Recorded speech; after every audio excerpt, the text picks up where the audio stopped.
Hey everyone, Mac is back, and today we're going to talk about Margaery and her awakening. It just happened today, and as you can see here, I'll get right into it. The wheel is out, so based on the quality that you have her, you can grab some extra medals or grab some tokens depending on how you go about how far you've upgraded her. Plus, you get some diamonds as well. Then you also have the wheel here, which you can get one. You get one free one, plus you can purchase one for 4,000 blue diamonds, and you can spin it twice.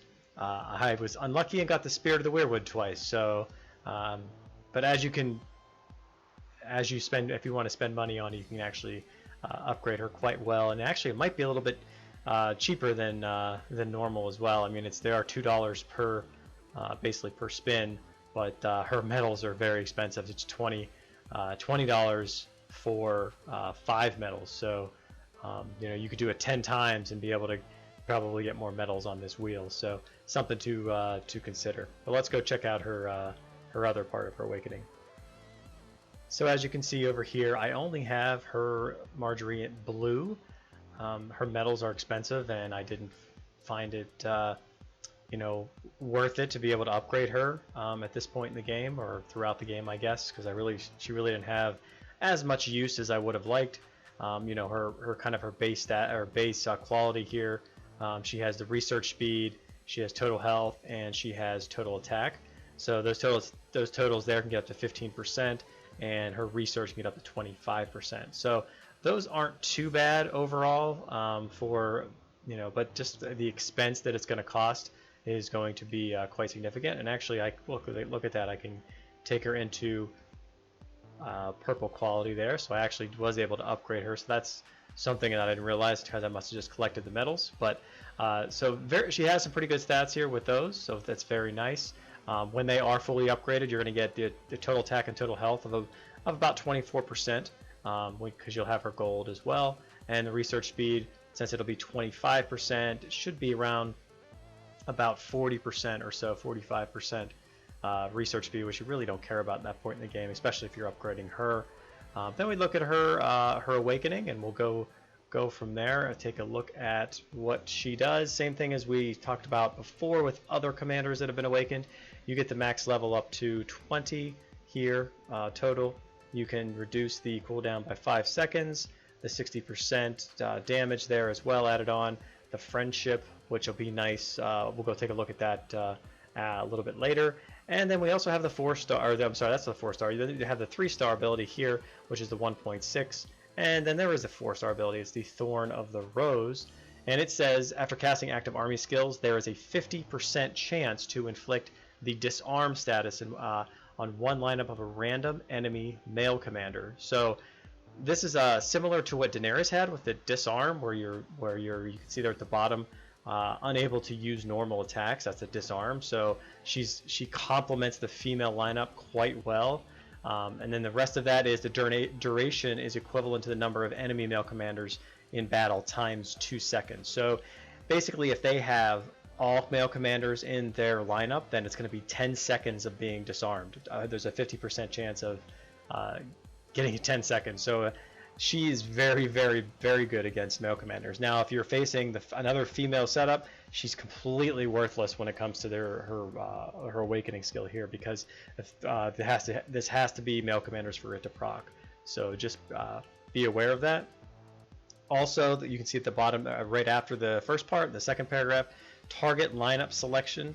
So it prioritizes the lineup with the most troops. So that's actually very good as well. So if it's a lineup that's, say you have your 5 lineups and someone with, and one of the most lineups has 500,000 in it, then those 500,000 will be silenced in there if they're the ones that it's actually being targeted. So could be really, really good. Also could be really, really bad. It's one of those that you kind of have to know your opponent, I guess. Know that they don't play the female setup and they'll play something else. Because if they are playing something else, they're probably going to have some male commanders in there. So at least get 2 seconds, but so it's anywhere from 2 to 10 seconds, which is a pretty nice little benefit to that. So I like her. I like that ability. Let's go to the hidden abilities. We have total defense, we have the total health, and we have total attack in here. So you're actually going to get a little bit of everything. So you get some of the defense as well, but we also get those health and attack plus research speed. So again, very nice stats here for her. Let's go check out the tavern. So in the tavern, she does like jewelry, and jewelry is very coveted, I've found, with the commanders that you want to upgrade. And she gives command, finance, and aptitude, so I would not recommend upgrading her very far. You can see I have her at 31, and I'm not going to upgrade her any further than this until I've had my other ones maxed out, because I don't really care about these stats too much. So I wanted to go to the formations and kind of put together a medium spender type formation. So because clearly Margaery is you have to pay to get her. You can get her, you can unlock her in the dice event, so that's not too bad, but you're not going to be able to upgrade her very much at all, just because you can only get 10 medals. You can probably get maybe 30 to 40 medals a year for free to play, so it's going to take you a very long time if you focus on her. You have to be playing this game for a very long time to be able to do that. However, if you are a medium spender and you have the female setup and you want to put Margaery in there, this is what I would recommend to overall. So the very first two are obviously Layla and Salma, because they have really good synergy together, so you're going to want them no matter what. Then obviously Margaery, because we're using that for that setup. And then I would go with Annie, because Annie does give that total attack and total defense. Plus, if you have a spear frontline, she'll add an extra buff to that health, so that's very good as well. And then if you're looking for that last commander, I'm probably going with Arya, because she does have that total attack in there, and if you have an infantry frontline, she's really good for your infantry. So you can kind of maneuver these around a little bit. So you can see that these 5 are probably what I would do. So if you have a cavalry frontline, you can see here that Salma will give a total health there, but also the cav attack. And if you and for Layla, she also has the cav defense and cav health. So with these commanders, you can buff every single front line that you can have. So if you're going to go cav front line, then you have Layla buffing it, Annie buffs the spear, and Arya buffs the infantry. So this is pretty good right here. There could be you might want to maybe change up a little bit. Maybe you want to put, if you have an infantry front line, maybe put Lats in there. That might not be bad. If you had her to 4 stars. If you don't have her to 4 stars, I probably still recommend Arya, and because that 4-star ability, she's going to get proc off a little bit sooner than a 3-star Lats would. Although Lats does very, very well with the buffs here of an infantry front line. So you can play around with that a little bit. With the Ryler's Trial. Go ahead and put Lats in there, then try Arya and play with him a little bit. Do some. That's where you really want to do some experimentation to see who's better.